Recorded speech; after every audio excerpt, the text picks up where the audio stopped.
All right, depth divers, buckle up because we're diving headfirst into 20th century Europe. Specifically, you guys wanted to tackle the events that led up to World War II. We've got a whole stack of articles, timelines, even some firsthand accounts. It's a lot to unpack. It is, yeah. It's a complex period, no doubt, but so fascinating to really dig into. It's like this massive historical jigsaw puzzle, right? Yeah. Where every single piece, from that Treaty of Versailles to the rise of fascism, it all fits together to create this huge picture. Yeah, and it's kind of crazy to wrap your head around the fact that just a couple decades after that war that was supposed to end all wars, Europe's right back on the verge of another huge conflict. Exactly. And that's why getting a handle on the Treaty of Versailles is so important. This wasn't just some document they signed in 1919 and then, forgot about. It's the key to understanding how a whole continent that was desperate for peace ended up right back at war just 20 years later. Okay, so let's unpack this treaty. What I'm getting from what I've read is that the Allies, especially France and Britain, they were really set on punishing Germany for World War One. Oh, there's no doubt about it. The treaty really brought the hammer down on Germany. That war guilt clause, the one, basically forced Germany to take the blame for the whole war, which had to be a tough pill to swallow. And then on top of that, there were the reparations, billions of dollars in payments that totally crippled the German economy. Wow, yeah, I can see how that would just breed resentment and instability. It's like kicking someone when they're already down and being surprised when they don't thank you for it. Exactly.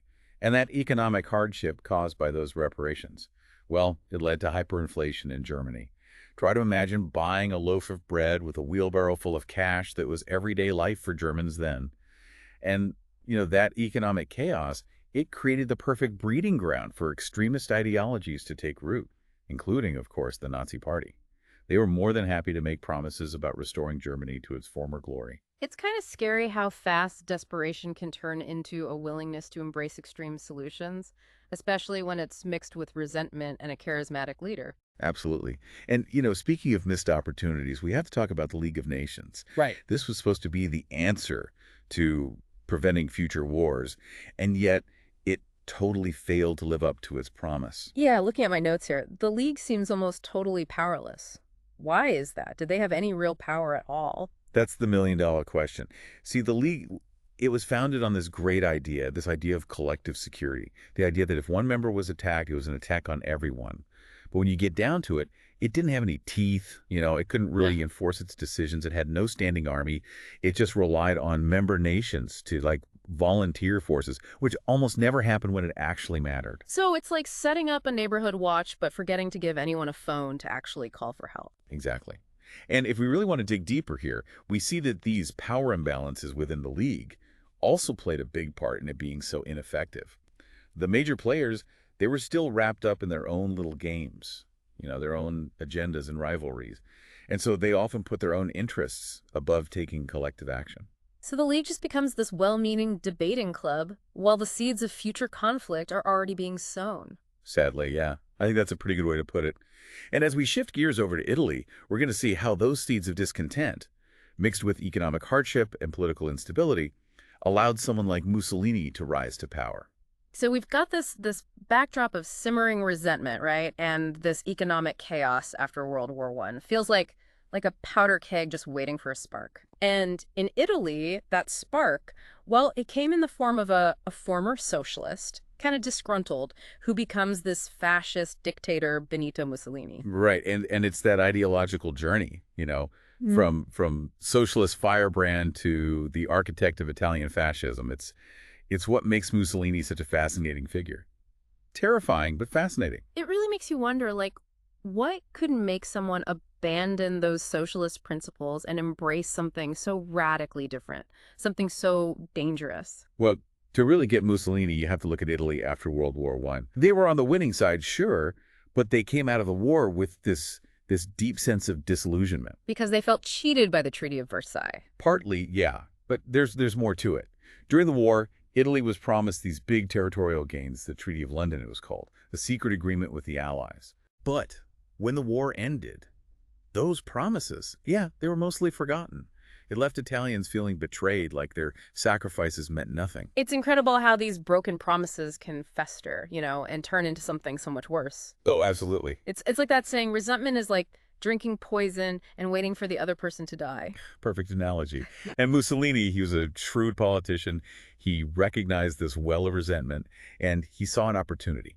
To capitalize on those anxieties and position himself as the solution. Exactly.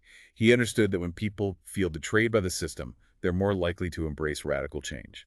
So in 1919, he forms the Fascist Party, attracting disillusioned veterans, nationalists, anyone who felt let down by the existing order. And he wasn't afraid to get his hands dirty to get what he wanted, right? I mean, we've all seen the pictures, those infamous black shirts, Mussolini's thugs who used violence and intimidation to silence any opposition. Yeah, the black shirts, they were a crucial part of his strategy. They created this climate of fear, of instability, and Mussolini, he used it brilliantly. Didn't they? Wasn't there that March on Rome? 1922, the March on Rome. Largely a publicity stunt, if we're being honest, but it worked. It intimidated the government into handing Mussolini the reins. So it was a mix of intimidation, propaganda, and some clever political maneuvering all coming together to let him grab control. Exactly. And once he was in power, he moved fast to consolidate his grip. He set up a secret police force, the OVRA, to crush dissent. Censored newspapers, outlawed any opposition parties. He even created this whole system where his party could control 2/3 of parliament, even though they never actually won a majority of the vote. Wait, hold on. How is that even possible? He pushed through a law, the Acerba Law. Basically, it rigged the elections in his favor. Even if, say, 40% of the people voted against him, his party still got a supermajority in parliament, completely undermined any pretense of democratic rule. It's a scary example of how easily someone can dismantle a democracy from the inside, especially when they know how to prey on people's fears. It really highlights how fragile democracy can be. It's something that has to be protected, cherished. Absolutely. But while Mussolini is consolidating his power in Italy, a far more sinister figure is emerging in Germany. That's right, Adolf Hitler. And his rise to power, well, it has some striking similarities to Mussolini's. But before we jump across the Alps into Nazi Germany, let's pause for a second and think about the lessons we can take from Mussolini's Italy. Yeah. It's a cautionary tale, right? About the fragility of democracy, about the dangers of unchecked ambition, and how easily people can be seduced by a charismatic leader. It reminds us that the rise of fascism wasn't some fluke, some anomaly. It was a product of its time. The economic hardship, the political instability, and honestly, a failure of imagination. A failure to imagine that something as horrific as World War I could ever happen again. And yet history had other plans, especially in Germany, as we'll see. So, we've explored Mussolini's Italy, a nation grappling with those deep wounds from World War I, and right for the picking, you could say, for fascism. But now, let's shift gears over to Germany, where, against a similar backdrop of economic turmoil and political instability, a far more dangerous figure is waiting to make his move. You know, it's interesting because while Mussolini was certainly a master of exploiting the chaos of post-war Italy, Hitler's rise was fueled by something even darker, even more insidious. This toxic mix of resentment, extreme nationalism, and an ideology that, well, it's just bone-chilling when you think about the consequences. And it all played out in a country that, just like Italy, was still reeling from the fallout of World War I. Absolutely.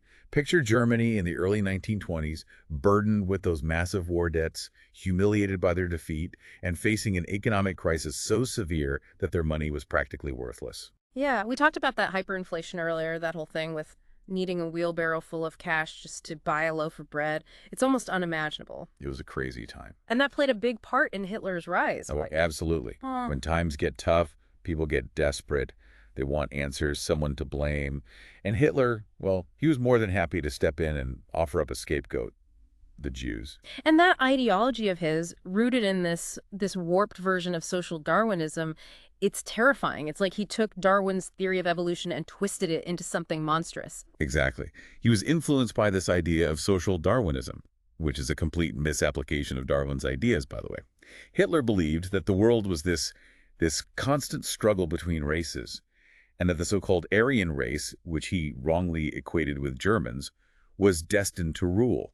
He painted Jews as this parasitic force, this threat to the purity of Germany, as if they were the root of all their problems. Classic dictator playbook, right? Find a common enemy and tell everyone they're the problem, and bam, you've got a united front and someone to blame. Exactly. And he was a master of propaganda. He understood how to use it to his advantage. Oh, yeah, those rallies of his were practically masterpieces of manipulation. They were carefully orchestrated to evoke this sense of national unity, to make people feel like they were part of something bigger. And then he had the radio, this new technology at the time, to spread his message to every corner of Germany. I can't even imagine how powerful that must have been before the internet, before social media. Yeah. Just this one voice, amplified across the nation, spewing hate and promising this return to greatness. He was incredibly effective. And then, as if things couldn't get any worse, the Great Depression hit. Oof. Talk about terrible timing. It actually played right into Hitler's hands. The global economic crisis of the 1930s hit Germany harder than almost anywhere else. Millions lost their jobs. People were losing hope. It was the perfect breeding ground for extremism. And Hitler was right there, ready to present himself as the savior. Exactly. He had all the answers. Get rid of the Jews. Blame them for all of Germany's problems. He promised to rip up the Treaty of Versailles, restore Germany to its former glory, make Germany great again. It's scary how appealing that kind of rhetoric can be when people are desperate. It is. And it worked. By 1933, after years of playing the political game, exploiting the weaknesses of the Weimar Republic, and capitalizing on all this fear and uncertainty, Hitler was appointed Chancellor of Germany. And that was pretty much game over for German democracy. Pretty much. Yeah. He transformed Germany into a totalitarian state with terrifying speed and ruthlessness. And the rest, as they say, is history. The Nuremberg laws, the systematic persecution of Jews and other minorities, the horrors of the Holocaust. It's a stark reminder of what can happen when hate and extremism go unchecked. It definitely makes you think about how fragile things can be. It does, and I think the lesson here goes beyond just saying never again. It's about recognizing those early warning signs, understanding how easily seemingly rock-solid democracies can be chipped away, and staying vigilant. Couldn't agree more. The road to tyranny is often paved with good intentions, with those tempting promises of quick and easy solutions to really complex problems. It's on all of us to protect the freedoms we often take for granted. Well said. Well, that about wraps up our deep dive into the events leading up to World War II. But this is just the tip of the iceberg, really. There's so much more to explore. There is. And it's a conversation that's still relevant today. Absolutely. To all you deep divers out there, keep asking those questions, keep learning, and most importantly, keep the conversation going. We'll see you next time.